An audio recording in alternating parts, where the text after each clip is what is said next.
হলো তিল। এটা ভালো করে পানি দিয়ে ধুয়ে নিতে হইব।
এদিকে রামবো মেলো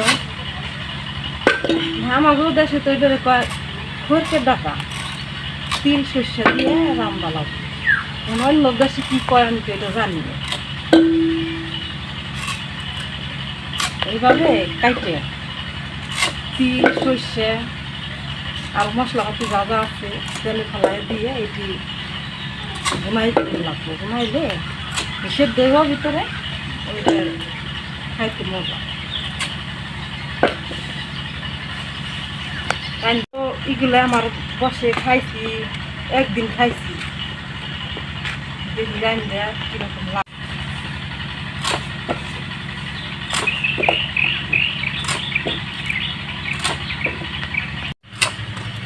সাদা ডাটা দিয়েও রান্না যাইব, কিন্তু দেখে খুব ভালো লাগলো না। মনে হইলো যে লালটাই ভালো হইব, তাই লালটাই আনলাম।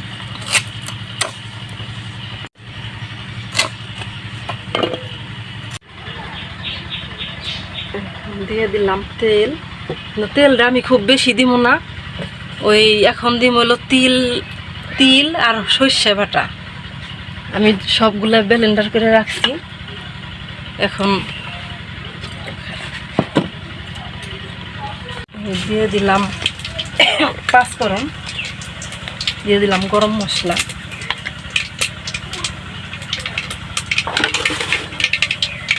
দিয়ে দিলাম লবণ, সবগুলা কাঁচামরিচ বাটা আর পেঁয়াজ দিয়ে মিশে কাঁচামরিচ পেঁয়াজ দিয়ে বাইটে নিব। এখানে এটা হলো তিলের হাঁস, সবগুলো ডিম মা এতগুলো লাগবে না।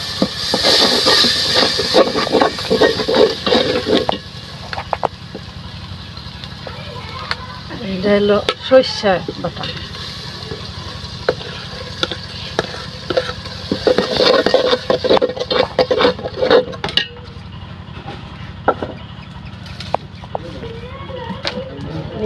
এখন দিয়ে দিয়ে দিব হলুদের গুঁড়া, দিয়ে দিলাম ধনের গুঁড়া, হালকা একটু লঙ্কার গুঁড়া দিয়ে দিই,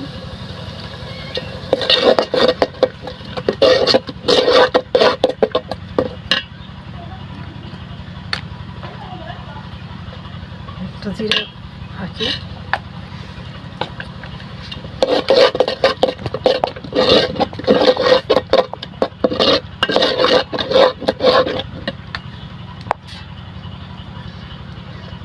সামান্য একটু পানি দিয়ে দিই।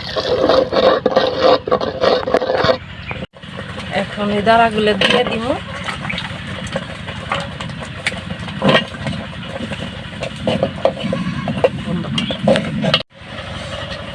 আর এটা এখন সব কিছু মিশানো হয়ে গেছে।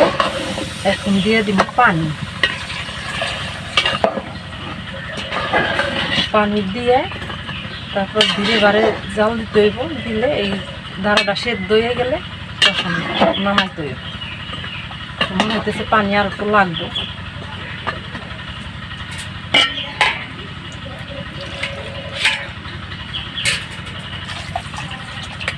আপনারা চাইলে এইভাবে রান্না করে খাইয়ে দেখতে পারেন, কিন্তু জিনিসটা খুবই মজার হয়।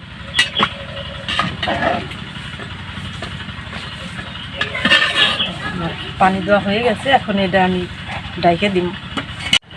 নিচে বলক এসে গেছে, এটা আবার মাঝে মাঝে একটু নাড়াচাড়া দিতে হইবে, তাছাড়া এই যে সর্ষেগুলো নিচে যায় লাইগে পড়ে। এখনো হয় নাই, আর একটু হইবে।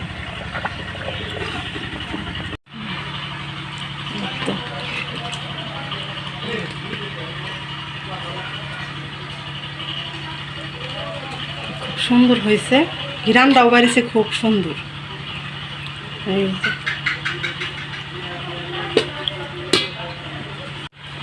এই যে রিয়া খাইয়ে দেবো, তোমার বসে মনে হয় এটি খাওয়া হয় না।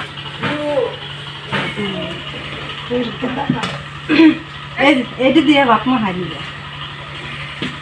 এখন যে বেশি শুকনা শুকনা লাগতেছে, জুড়াইছে তো, গরম যখন আসলো তখন তো মনে হলো যে আর নরম আছে।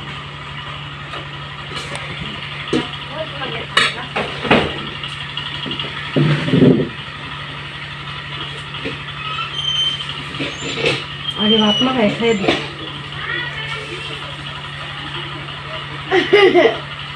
বলো না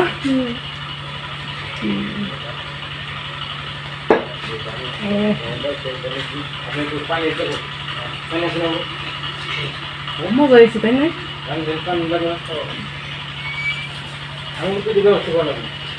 মশলা পাতি কোনো কিছু বাদ দিয়ে দিই, সবটাই দিচ্ছি।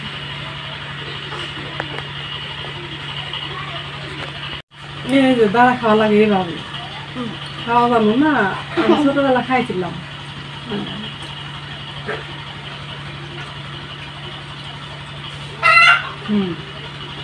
দাঁড়ার ভিতরে গেল না, এই দেখ